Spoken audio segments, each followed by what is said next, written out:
Meus irmãos, a paz do Senhor. Meus queridos, vamos à nossa leitura bíblica desta quarta-feira. O texto sugerido para nós hoje encontra-se em Deuteronômio, capítulo 21, o versículo 23, que nos diz assim: O seu cadáver não permanecerá no madeiro, mas certamente o enterrará no mesmo dia, porquanto o pendurado é maldito de Deus.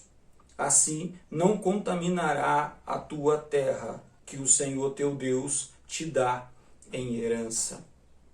O tema, para ele, quem fosse para o madeiro, não podia ser o Messias. Lembrando sempre que nós estamos estudando a lição de número 2, que traz por título Saulo de Tarso, o perseguidor. Então, nesta lição, irmãos, nos trazido a informação, o comentarista traz essa informação que Paulo entendia que o Senhor Jesus não podia ser o Messias porque havia morrido, havia sido crucificado, morto numa cruz. E, seguindo o texto de Deuteronômio, capítulo 21, versículo 23, quem morresse no madeiro era amaldiçoado, era o chamado maldito de Deus. E então essa pessoa, no caso o Senhor Jesus, não podia ser o Messias, porque ele era o maldito de Deus. O texto nos dá bastante informação. O texto nos apresenta por que então o Senhor Jesus foi morto da forma como ele foi, como ele morreu naquele dia. Por que não o deixaram morrer até que seu sangue se esvaísse, né? Ele não foi quebrado como os outros foram. O costume era matar as pessoas à paulada, mesmo pendurado na cruz, porque elas tinham que ser enterradas no mesmo dia. O Senhor Jesus teve o seu lado transpassado por uma lança.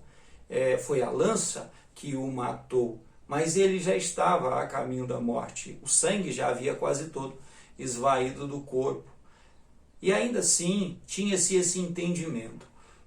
O que dá para observar nisso tudo, irmãos, além da crueldade, é esse distanciamento com o sofrimento. O quanto esse fanatismo religioso impede que o ser humano se compadeça dos outros. A cegueira que o fanatismo religioso traz para o coração nos impede de sentir a dor do próximo. Nos dá uma certa satisfação em ver o outro sofrendo, porque afinal de contas ele está sofrendo porque ele está em pecado, e então ele tem que sofrer, ele tem que padecer. E essa não é a mensagem do Senhor Jesus. Não foi isso que o Senhor Jesus nos ensinou. Não é isso que a palavra de Deus nos ensina. Paulo vinha de uma fé que já estava praticamente morta. Já não tinha expressão. Deus não falava mais através daquele templo. Deus não falava mais através do ofício de sacerdote. Deus não falava mais com eles através da religiosidade judaica. Tanto que vai vir João Batista separado disso, separado da religiosidade judaica, e vai vir Cristo Jesus também. Fora desse cenário, fora desse contexto religioso. E vem ensinando uma outra doutrina, totalmente baseada na Bíblia Sagrada. Uma outra doutrina que, na verdade, não era tão nova assim, porque ela se encontrava no Velho Testamento. A doutrina da misericórdia, a doutrina da compaixão, a doutrina do olhar a necessidade do outro, servir ao outro, antes de querer ser servido, servir. Isso já estava no Velho Testamento. Isso já fazia parte dos ensinamentos dos profetas.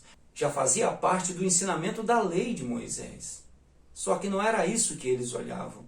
Eles olhavam apenas para a própria necessidade e sentiam satisfação em tirar a vida dos outros com tamanha atrocidade que era o ato de crucificar alguém. Por mais, irmãos, que isso esteja escrito nos textos sagrados, não é assim que o Senhor age com o ser humano. O Senhor é aquele que sempre estará pronto para receber o homem, independente de que em condições esse homem esteja. Quem seja essa pessoa, quem seja esse ser humano, que pecado ele cometeu. de onde ele vem, como ele vivia. Está aqui o exemplo de Paulo.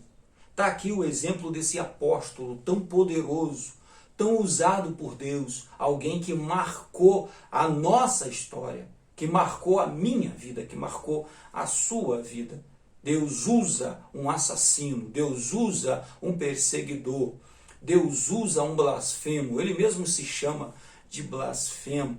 Então, mesmo que ele achasse que Jesus era maldito, isso não deveria dar essa permissão de interpretação, de perseguir e de matar as pessoas, mesmo que ele tivesse esse entendimento.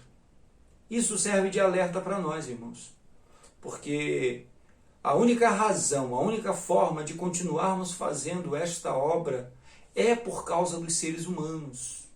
Esta obra é uma obra de Deus. O Senhor Deus traz para a terra, para o reino dos homens, o seu reino, a sua obra, não para benefício próprio, mas para nos beneficiar. E qual é o benefício? A salvação, que é estendida a toda a humanidade. Esta é a razão de pregarmos.